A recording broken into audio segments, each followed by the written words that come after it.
All right, so the video died. So we're going to pick up where we left off on this video. Okay, so I do apologize. I had an alarm that came through and it ended that that video, okay? So anyway, as I was saying, for some of you, so this is going to be part 2 of that part 1, okay?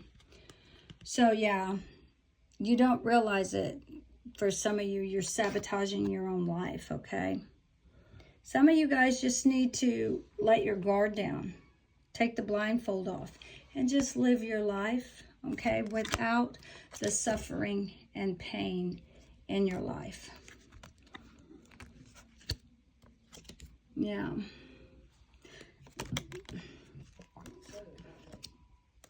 Yeah, for some of you, you had somebody who really loved you a lot. This person could have been psychic. They definitely trust their intuition.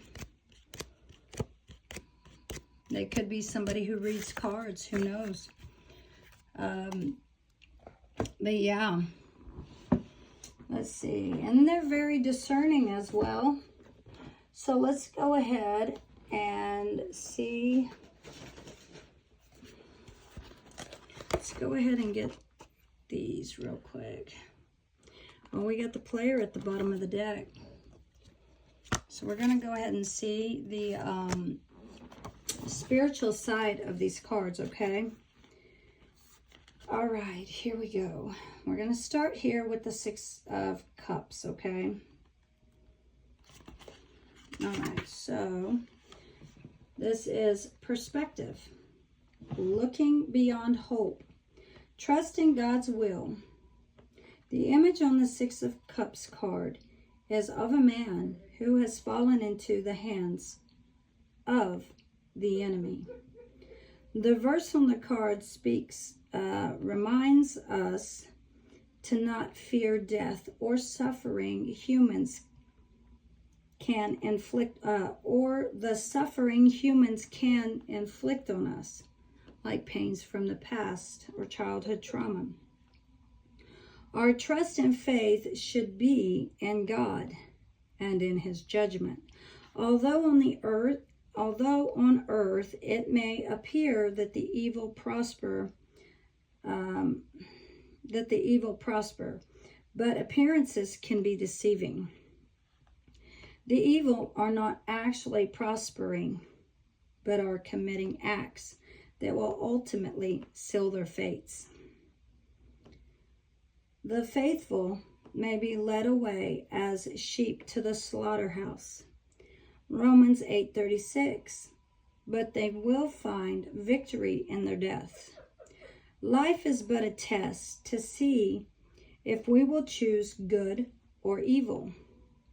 While we live, we are given opportunities to learn and apply judgment and discernment, but our lives are short and will vanish away like a vapor.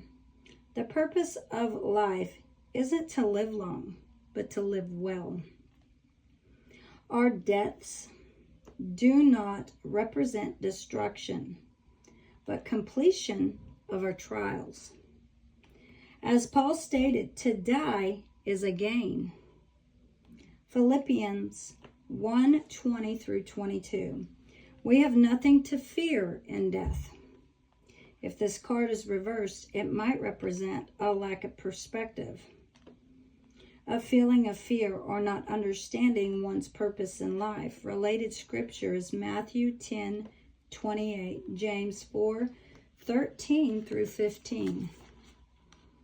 All right. We're going to go here to the King of Wands, which is not too far. Here we go. This is about righteousness. The image of the King of Wands card is of God rewarding Abraham for his righteousness and promising to make his descendants as numbers as the stars. As God also told him that Abraham's descendants will be enslaved for hundreds of years and then rescued. Abraham was considered righteous due to his faith and willingness to allow God to follow God, and God was faithful to everything he promised. Abraham's children, Isaac and Ishmael, established the Jewish and Muslim faiths, and Christians are considered Abraham's children through their faith. Abraham did become the father of many nations. Abraham was faithful in leaving Ur of the Chaldeans, but he did not wait on the Lord while waiting for his first child to be born. Instead, he had Ishmael with his wife's handmaiden, of whom it was foretold that he would constantly be in conflict with his brothers. Abraham is an ancestor of three major world religions, and their philosophies drive many nations. Although Abraham's descendants have been in conflict for many centuries, the impact Abraham has made on the world through his willingness to follow God and be profound. This card represents righteousness, faith, and trust in God's promises. Through our choices, we may cause more difficulties for ourselves, but as Joseph discovered through adversity and even the conflict between brothers, God's providence can take place. What humans mean for evil, God used for good. Everyone has their faults. At one point in history, the tribe of Benjamin was almost completely wiped out.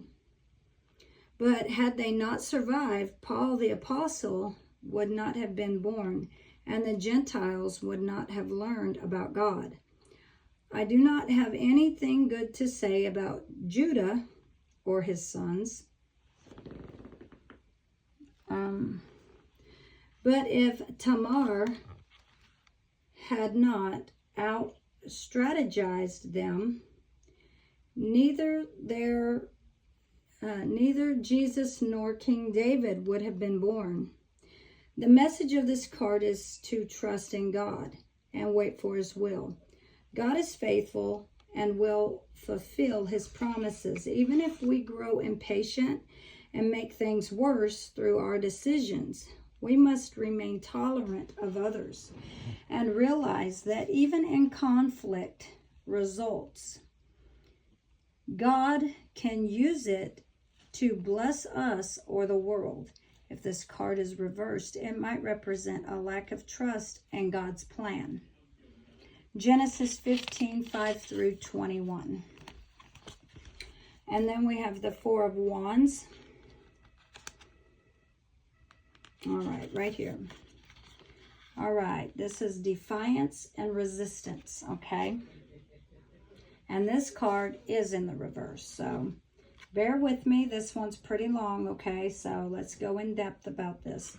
The image on the Four of Wands card is of Hagar in the wilderness. Sarah was barren, so she gave her handmaiden to Abraham so that Hagar could provide offspring to Abraham on Sarah's behalf. However, once Hagar conceived, Sarah became jealous, mistreated her, and Hagar fled their home.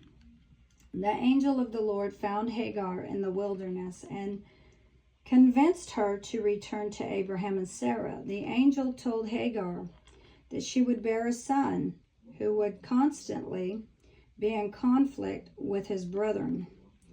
Hagar left Sarah in defiance and would give birth to a son who would constantly live in defiance of his brothers. Hagar's son Ishmael is the ancestor of the Prophet Muhammad of Islam. And Sarah's son Isaac is the ancestor of the Jews. The descendants of these two brothers have been in constant conflict throughout history, and their battle continues to this day. Ishmael's descendants were the ones who sold Jacob's son, Joseph, into slavery in Egypt. Hagar and Ishmael were not treated well and were later banished. But it is through conflict and adversity that humans are able to learn discretion, forgiveness, and justice. The descendants of both Isaac and Ishmael have constantly provided ample opportunity for humans to learn about conflict. This card has to do with defiance. If this card is reversed, it might develop the wisdom to choose the right battles to fight and when to create unity instead of division. Related scripture. Genesis 16:1 through 12. Now Sarai, Abraham's wife, bare him no children, and she had a handmaid, an Egyptian, whose name was Hagar. And Sarai said unto Abram, which is actually Sarai in here, which is Sarah, behold, now the Lord hath restrained me from bearing. I pray thee, go in unto my maid. It may be that I may obtain children by her. And Abraham hearkened to the voice of Sarai. And Sarai's, Abraham's wife, took Hagar, her maid, and the Egyptian after Abraham, and dwelt 10 years in the land of Canaan, and gave to her husband Abraham to be his wife. And he went in unto Hagar, and she conceived. And when she saw that she had conceived, her mistress was displeased in her eyes. And Sarah said unto Abraham, my wrong be upon thee. I have given my maid into thy bosom. And when she saw that she had conceived, I was despised in her eyes. The Lord judge between me and thee. But Abraham said to Sarai, behold, thy maid is in thine hand. Do to her as it pleaseth thee. And when Sarah dealt hardly with her, she fled from her face, and the angel of the Lord found her by a fountain of water in the wilderness, by the fountain in the way up to Shur. And he said, Hagar, Sarai's maid, whence camest thou? And whither wilt thou go? And she said, I flee from the face of my mistress, Sarai. And the angel of the Lord said unto her, return to thy mistress, and submit thyself under her hands. And the angel of the Lord said unto her, I will multiply thy seed exceedingly, that it shall not be numbered for multitude. And the angel of the Lord said unto her, behold, thou art with child, and shalt bear a son, and shall call his name Ishmael, because the Lord hath heard thy affliction. And he will be a wild man. His hand will be against every man, and every man's hand against him. And he shall dwell in the presence of all his brethren. All right, guys, so let's go ahead. Let's go ahead and read the card on the bottom of the deck. Let's see. Yeah, that would be further. Yeah, this way. Here we go. Yep. All right, here we go. All right, this is about providence, manifestation, fulfillment of prophecy. The Knight of the Wands card is of Joseph being appointed over all the land of Egypt, so that only in the throne was Pharaoh above him. Through all the trials and difficulties that Joseph faced in his life, he remained faithful to God and grew in wisdom, to the point that Pharaoh determined that Joseph's knowledge of God and wisdom was unmatched. And at the beginning of his life, Joseph was naive. He always told the truth, even if the truth was something that others did not want to hear. He did not counsel. He did not conceal his dream of his brothers.